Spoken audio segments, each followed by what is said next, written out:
سیاسی جماعتوں کے مالی سال 2016-17 کے اثاثوں کی تفصیلات جاری کر دی گئیں۔ الیکشن کمیشن نے سیاسی جماعتوں اور اراکین پارلیمنٹ کے اثاثوں کی تفصیلات جاری کر دیں۔ 22 کروڑ سے زائد اثاثوں کے ساتھ پاکستان مسلم لیگ نون پاکستان کی سب سے امیر ترین سیاسی جماعت ہے، جبکہ تحریک لبیک پاکستان کے اثاثوں کی مالیت صرف 30,250 روپے نکلی۔ تفصیلات کے مطابق الیکشن کمیشن کی جانب سے سیاسی جماعتوں اور اراکین اسمبلی کے اثاثوں کی تفصیلات جاری کر دی گئیں۔ تفصیلات کے مطابق پاکستان مسلم لیگ نون 22 کروڑ 21,61,000 روپے کے اثاثوں کے ساتھ پاکستان کی سب سے امیر ترین سیاسی جماعت ہے، جبکہ حکمران جماعت پاکستان تحریک انصاف کے پاس 11 کروڑ 62,24,000 روپے کے اثاثے موجود ہیں۔ پاکستان تحریک لبیک کم ترین اثاثوں کی مالک نکلی، جس کے اثاثوں کی مالیت فقط 30,250 روپے ہے۔ اس طرح جماعت اسلامی کی اگر بات کی جائے تو ان کے اثاثوں کی کل مالیت 11 کروڑ 6 لاکھ روپے ہے۔ سندھ کی حکمران جماعت پاکستان پیپلز پارٹی کے اثاثوں کی مالیت 7 کروڑ 92,35,000 روپے ہے۔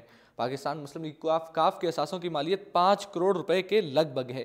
اے این پی 4 کروڑ 17,26,350 روپے کی مالک ہے۔ جمعیت علماء اسلام فے کی اگر بات کی جائے تو 2 کروڑ 82,73,592 روپے کی مالک جمعیت علماء اسلام فے ہے۔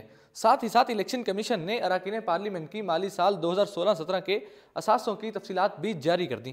وزیر اعظم پاکستان عمران خان کے اثاثوں کی کل مالیت 3 کروڑ 86,94,000 سے زائد ہے۔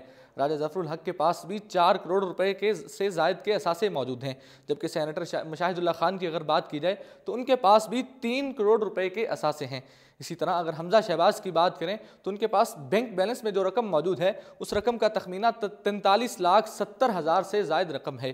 حمزہ شہباز کی غیر زرعی اراضی کی مالیت 13 کروڑ 64 لاکھ سے زائد ہے اور زرعی زمینوں کی مالیت 3 کروڑ سے زائد ہے۔ اس طرح حمزہ شہباز کی اگر کل اثاثوں کی بات کی جائے تو ان کے کل اثاثوں کی مالیت 41 کروڑ 15,40,000 روپے سے زائد ہے۔ سلیم مانڈوی والا 3 کروڑ روپے کے اثاثوں کے مالک ہیں۔ سابق چیئرمین سینٹ رضا روبانی 10 کروڑ روپے کے اثاثے رکھتے ہیں۔ سینیٹر شری رحمان بھی اثاثوں کے لحاظ سے کسی سے کم نہیں ہیں، ان کے اثاثے بھی 77 کروڑ سے زائد کے ہیں۔ اگر بات کریں وزیر قانون فروغ نسیم کی تو 17 کروڑ روپے سے زائد کے اثاثوں کے مالک ہیں۔ غلام بلور کے اثاثوں کی کل مالیت 20 کروڑ 97 لاکھ ہے، جبکہ برجیز طاہر کے اثاثوں کی کل مالیت 2 کروڑ 78 لاکھ سے زیادہ ہے۔ اس طرح اگر بات کی جائے وزیر مملکت برائے داخلہ شہریار افریدی کی تو ان کے اثاثوں کی کل مالیت 1 کروڑ 59,98,000 روپے ہے۔ اسی کے ساتھ مجھے دیجیے اجازت، اور مزید اس طرح کی انفارمیٹیو ویڈیوز دیکھنے کے لیے دیکھتے رہیے اردو پوائنٹ۔